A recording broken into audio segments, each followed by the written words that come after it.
Hi guys, welcome back to another video. We are in the red hot seat Q&A time. So you guys have posted your wonderful questions in a previous video and we're going to answer as many as we can today. Let's get to it. So, Desiderata Grace from Canada says, have you ever been to Canada? Yes. Yes, we both have. What are your favourite birds, plants, flower, animals, food items that originate from Australia? So, birds. Kookaburra. For sure. Plants, gum trees or bottle brushes? Bottle brush gives me allergies. Gum trees it is. Gum trees. Flowers? Australian flowers. I don't know. I like the birds of paradise. I don't know if that's Australian, but it's tropical. Birds of paradise are lovely. Yeah. And frangipanis we like. Neither of which I think are native to Australia. I don't know. Animals? Oh. Wallabies are pretty cute. Koalas, yeah. cuddly. Yeah. Food items. Australia. Oh, this is a hard one. Yeah, I mean, before we were vegan, lamingtons were pretty good. Yes. Yeah. Google what a lamington is if you, yeah. if you don't know. Vegan. Yeah, well, I mean, fruit. Not that it's any good here. In Northern Australia, in Cairns, it's very good. So. That's a kookaburra in the background. It is too. Yeah. So I guess we'd say fruit from the north of Australia. Yes. Christy Wilson says, why did you guys decide to live a minimum lifestyle and how did you transition into becoming vegans? Yeah, basically wanted to simplify our lives, and a great way of doing that is getting rid of the excess stuff that you don't need. And you'll find that most of what you own, you don't actually need anyway.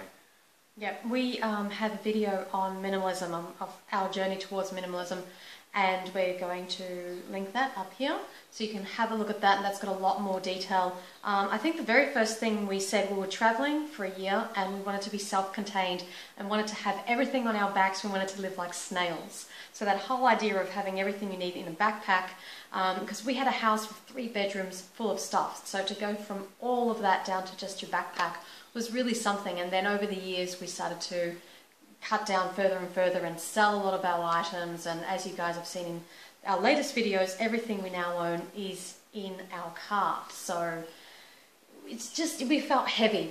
You have too much, and if you want to live a very light life where you're able to move around a lot and travel and not feel tied down, you need to let go of the material things. How did you transition into becoming vegan? We have a video on that as well, our vegan story, which we'll link to here. In a nutshell, we were focusing on health, and first we became vegetarian for ethical reasons, and then we started to focus more on our health, and then we learnt about the cruelty in dairy, eggs and honey in Gary Rosky's best speech ever, and at that moment we went vegan. So you said you were volunteering, and for how long?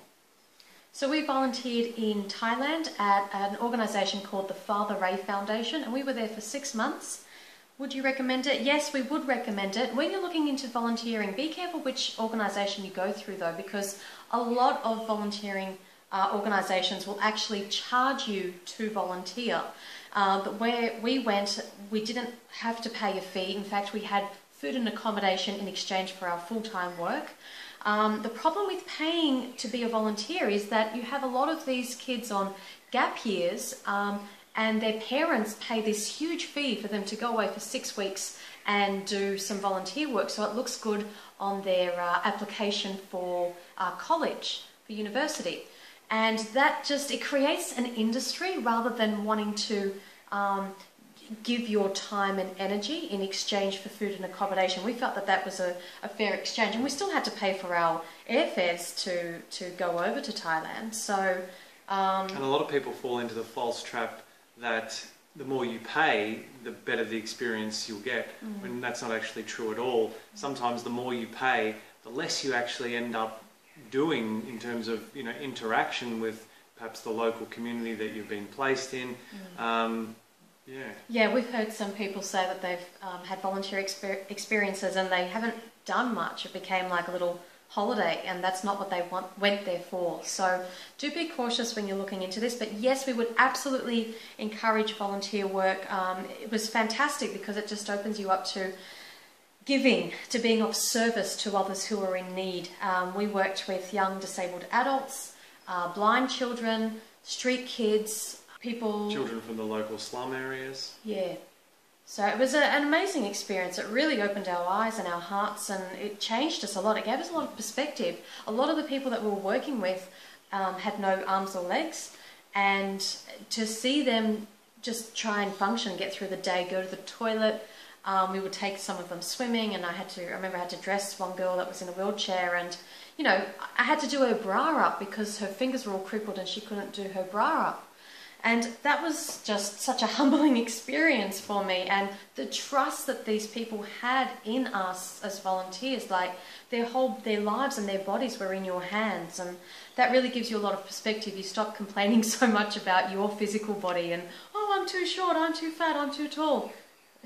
That goes out the window, you know, when you realise that somebody else has a bag attached to them to pee in. So it's a really, really good experience, yeah. This person also says they're not sure if travelling on their own is good. Yes, definitely. Yes.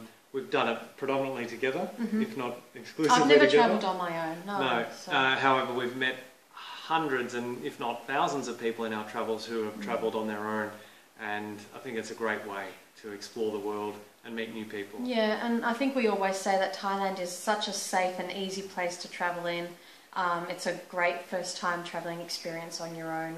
I would feel as a woman completely safe travelling in Thailand. I wouldn't want to go to India on my own. A lot of women do. I don't know how they do it, but not for me. So, you know, pick your mark, and but it's great. It's great. You'll learn and grow.